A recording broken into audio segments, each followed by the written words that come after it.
Here we go then, that point of the programme where we dig around the news to find you one or two stories you might not have heard about. So, Alex, would you like to kick us off this morning? What have you got for us? This is one I heard a day or two ago, and I think it's amazing, but you may well, like many times, just not be interested at all.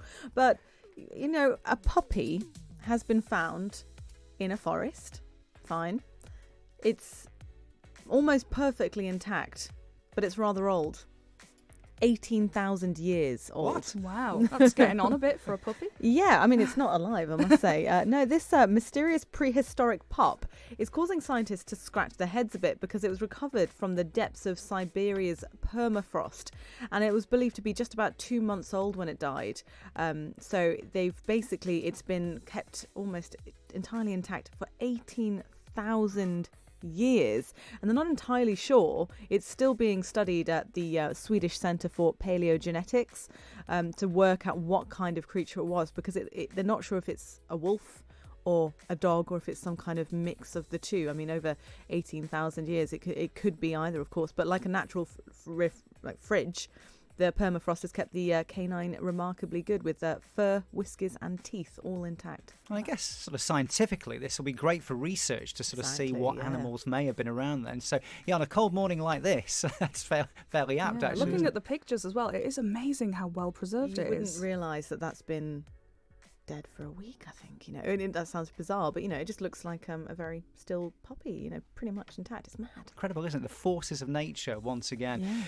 Yeah. I'll talk about TV this morning. The Bodyguard, or Bodyguard, sorry. We've always right. It's this thing, isn't it? Not The Bodyguard. That was the movie. Mm-hmm. Bodyguard. So what's the lead actor in it? Richard Madden. That's him. He's enjoyable to watch. You liked that, didn't you? Did you watch him in that, or is he in Game of Thrones? He's in Game of Thrones. Yeah. That's where you're keeping an eye on him. Well, it's all in the news because there's a lot of talk about the second series of Bodyguard, because the aforementioned Mr. Madden has apparently met with Jed Mercurio, who's the writer and creator of the show. He did Line of Duty as well. They've met and had a bit of a chat, and it all looks like it's on. There's no official confirmation yet, but it's going to be coming back because the opening episode of the first series was the biggest new drama launch in the UK in 2018.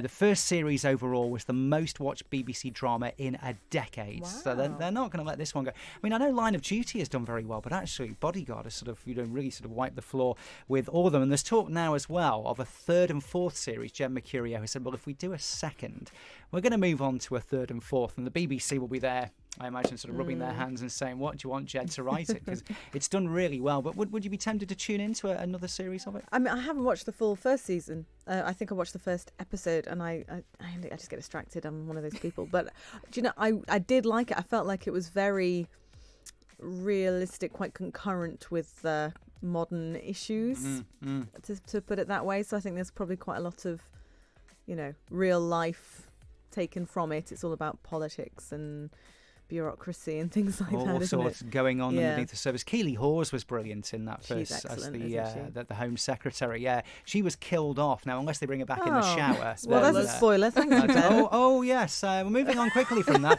I was just going to say, wasn't she in the Durrells? She is in the Durrells. She's been in all sorts. She's done Line of Duty. Love her. So she's there. You just watch it. Okay. All right. You'll see. Well, she dies. So thanks for that. Yes, there we go. There's a good old spoiler for you. Let's move on swiftly. Sean, what have you got for us? Help me out here. Well, I have a story about a celebrity hair transplant this morning, and these make the news occasionally. We quite often hear about footballers getting them, cricket players. It's usually men. Yeah. But this is Hollyoaks actress Stephanie Davis, who has decided to have a hair transplant because she felt self-conscious about her high forehead. What? Apparently this is a thing. I mean, I was going to give it the benefit of the doubt that it was some medical issue, but no. No, she apparently has felt she's been bullied. She felt very self-conscious about it. Obviously, she's on TV a lot, so she has taken some time out from the soap to undergo the procedure. Wow. I've seen photos of this, What's actually. her name? Stephanie Davis. I have to admit, I've never noticed the high forehead. She is a lovely-looking girl. About 100 yeyears or so ago, that would have been, if a woman had a large forehead, it would have been a sign of beauty.